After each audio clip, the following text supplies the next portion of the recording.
ನಮಸ್ಕಾರ ಸ್ನೇಹಿತರೆ, ಇದು ನಮ್ಮ ಕರ್ನಾಟಕದ ಟಿ ನರಸೀಪುರ ತಾಲೂಕಿನ ಮೈಸೂರು ಜಿಲ್ಲೆಯಲ್ಲಿ ಬರುವ ಶ್ರೀ ಅಗಸ್ತೇಶ್ವರ ಸ್ವಾಮಿಯ ಸನ್ನಿಧಾನ ಸ್ನೇಹಿತರೆ. ಹಾಗೆ ಈ ಒಂದು ದೇವಾಲಯ ತುಂಬ ಪುರಾತನ ದೇವಾಲಯವಾಗಿದೆ ಸ್ನೇಹಿತರೆ. ಹಾಗೆ ಇದು ನಮ್ಮ ಕರ್ನಾಟಕದಲ್ಲಿ ತ್ರಿವೇಣಿ ಸಂಗಮ ಎಂದೇ ಹೆಸರುವಾಸಿಯಾಗಿರುವ ಸ್ಥಳ ಸ್ನೇಹಿತರೆ.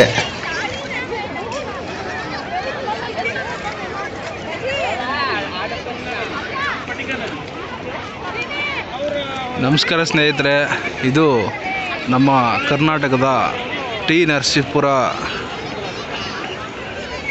ನರಸೀಪುರದಲ್ಲಿ ಇರುವ ತ್ರಿವೇಣಿ ಸಂಗಮ. ಇದು ನಮ್ಮ ಕರ್ನಾಟಕದಲ್ಲಿ ತ್ರಿವೇಣಿ ಸಂಗಮ ಅಂತಲೇ ಹೇಳ್ಬೋದು ಸ್ನೇಹಿತರೆ. ನೋಡಿ, ಅಲ್ಲಿ ಅಮ್ಮನ ದೇವಸ್ಥಾನ ಇದೆ, ಹಾಗೆ ಇಲ್ಲಿ ಸ್ವಾಮಿಯ ದೇವಸ್ಥಾನ ಇದೆ. ಇಲ್ಲಿ ಏನು 3 ನದಿಗಳಿಂದ ಕೂಡಿದ ಒಂದು ನಮ್ಮ ಕರ್ನಾಟಕದ ತ್ರಿವೇಣಿ ಸಂಗಮ ಅಂತಲೇ ಹೇಳ್ಬೋದು.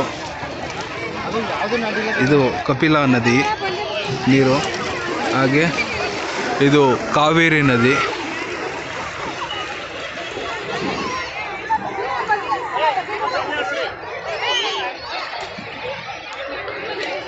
ಇದು ನಮ್ಮ ಕರ್ನಾಟಕದ ಒಂದು ತ್ರಿವೇಣಿ ಸಂಗಮ ಅಂತಲೇ ಹೇಳ್ಬೋದು ಸ್ನೇಹಿತರೆ.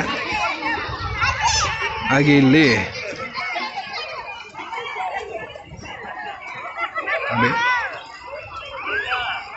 ಇಲ್ಲೂ ಕೂಡ ಒಂದು ಕುಂಭಮೇಳ ನಡೆಯುತ್ತದೆ ಸ್ನೇಹಿತರೆ.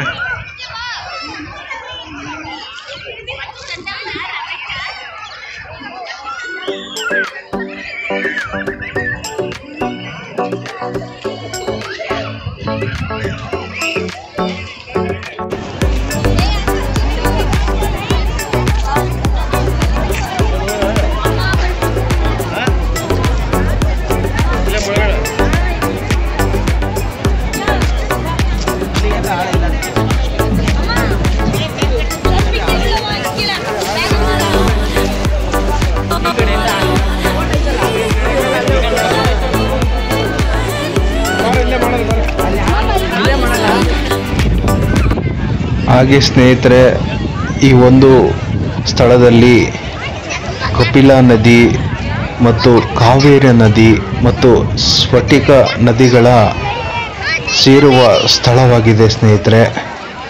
ನೋಡಿ ಎಷ್ಟು ಅದ್ಭುತವಾಗಿದೆ.